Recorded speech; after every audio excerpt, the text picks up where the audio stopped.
You're listening to Skeptoid. I'm Brian Dunning from Skeptoid.com. The Apes Who Learned Sign Language. In June of 2018, the famous gorilla Koko died of natural causes. Koko had become famous around the world for her incredible ability to speak in sign language. Koko wrote books. She raised kittens.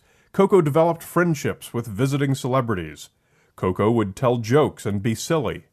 Koko would hear things on the news, feel sad, and express her sadness, all using sign language. But it turns out that the field of ape linguistics has virtually evaporated. What evidence there is that apes might have been able to sign comes to us not from the academic literature, but only from the mass media, feel-good stories written for the people, apparently devoid of much scientific validity. Today we're going to point our skeptical eye at the field of apes who speak in sign language. Here's the first thing that suggests not all is as it seems in the world of signing apes. If it works, and the ability to communicate with us can be instilled into apes, then why aren't there signing apes everywhere? Why don't we teach it to all of them? Indeed, why don't ape parents teach it to their own young?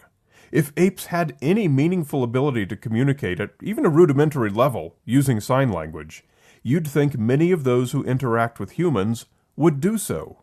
They would tell their zookeepers what they want, probably to be set free. They would accompany primatologists on expeditions and translate between the scientists and the native apes. Every animal research institution would have signing apes, and everyone in the world with a degree in primatology would have experience communicating with them. After all these decades, we'd have a deep understanding of ape communication and their thought processes. Signing with apes would be commonplace and widespread.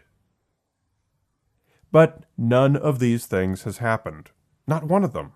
Not only did signing apes never become common, the number of research programs studying ape signing has gone from a few to even fewer.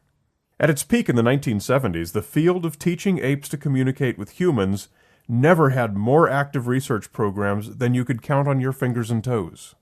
Today, there is not even a single program anywhere in the world making publishable claims. Backwards is not where promising directions in research tend to go. In every field of science, when we see researchers abandoning projects, the reason nearly always tends to be that the project was a dead end. Most histories of human-ape communication cite the work of Herbert Terrace as the moment the field became a dead end. Terrace was inspired by the case of a chimpanzee named Washoe, raised from infancy as a human child by Alan and Beatrix Gardner, a married couple of University of Nevada researchers. Accounts vary depending on whose you read, but Washoe is said to have learned anywhere from 100 to 350 signs. Terrace wanted to do better, so his lab at Columbia University acquired a chimp and named him Nim Chimpsky, a play on the name of prominent linguist Noam Chomsky.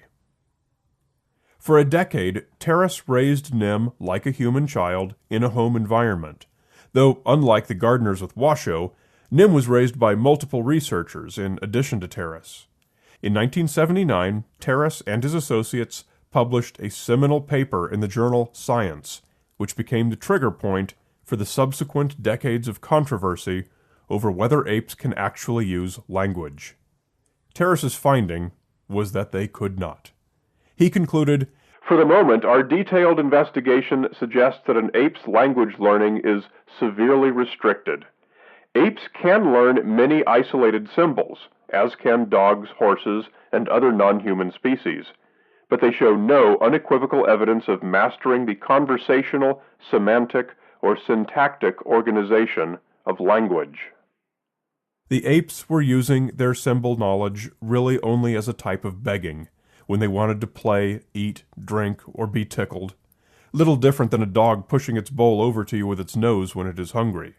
Any claims grander than this, for example, of sentence structure or evidence of emotions or how the ape was feeling, were likely nothing more than self-deception on the part of researchers who would prompt their apes and over-interpret their responses. The Gardners disagreed vehemently with Terrace. Some ape researchers took their side, but the vast majority of scientists who viewed films of Washoe, Nim, and other apes in similar programs and compared them to the linguistic data recorded by the researchers found that Terrace was right. Apes weren't using the signs in any way that could be described as language. They were using them to beg for whatever it was they wanted, using the communication method they were raised with, just like other domesticated animals. More than a dozen similar research projects around the world fizzled out, none producing any better evidence that apes could communicate linguistically. By the mid-1980s, there basically weren't any research projects left anywhere that were publishing data. As a science, apes communicating via sign language was essentially dead. Some programs used symbolic keyboards instead of sign language. The most notable example was a bonobo named Kanzi, who was studied by psychobiologists Duane and Sue Rumbaugh. They published that Kanzi understood sentences, including semantics and syntax, and could carry out complex commands. They filmed a demonstration in which Kanzi was given 660 complex commands, including some which depended on word order to truly test Kanzi's comprehension. It sounded truly impressive. But animal behaviorist Dr. Clive Wynne from the University of Arizona took his own look at the film and compared what actually took place to the scores that were recorded, and his report was abysmal. Commands often had to be repeated multiple times, and if Kanzi got even part of it right, for example, picking up the correct item but taking the wrong action with it, it was always scored as correct. It became clear to me, he wrote, that their method of coding Kanzi's responses was unreasonably generous. When he excluded all the false positives, Wynne found that Kanzi was correct no more than 30% of the time. Like all the published accounts of apes using language, Kanzi's showed little promise that apes could do anything more than recognize symbols, the same way other animals do. However, one ape's ability remained undiminished in the public's eye, that of Koko. Koko, as practically any person on the street could tell you, was the gorilla who spoke in sign language. Koko, so far as anyone believed, was living proof that apes have complex emotions, can think abstractly, and can hold intimate conversations with anyone using sign language. Koko was the media darling of signing apes, the only one whose name was widely known, the one all the visiting celebrities would have their pictures taken with. Robin Williams and Fred Rogers were two who notably spent time with Koko. Videos of Williams playing with Koko are available online. Koko was clearly gentle, lovable, and welcoming, truly a living teddy bear you couldn't help but love. When she died of natural causes in June 2018, the worldwide media lamented her passing with tributes and obituaries, always referring to her as the gorilla who spoke in sign language. But what's always been missing from Koko's story is experimental validity. Fans of Koko's might note that they've never seen her on TV or in any of scores of YouTube videos speaking with anyone other than her handler, Dr. Penny Patterson, who does not publish research. In the videos, it is not at all apparent that Koko pays very much attention at all to Patterson's commands, though Patterson is constantly laughing and commending Koko's successes. As researchers discovered in the other ape research programs, Koko never initiated signing, but only responded to cueing from Patterson. And even then, it typically only made sense when Patterson would interpret and explain what she said Koko actually meant. Terrace's article also pointed out that 100% of the signs Koko made in a Nova television special on PBS were made immediately after Patterson made the sign first. Other apes fared little better. Analysis of a longer film of a chimp named Allie showed that 92% of Allie's signs were repeats of signs shown to him first by the teacher.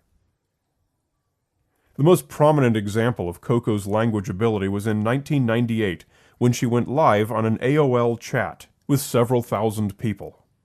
Patterson signed for Koko and interpreted over the phone to the AOL chat editors. Of about 25 responses that Koko made, only one seemed to have any relevance to the question. She signed dog, after Patterson asked if she'd like to have a kitty, dog, or gorilla as a friend.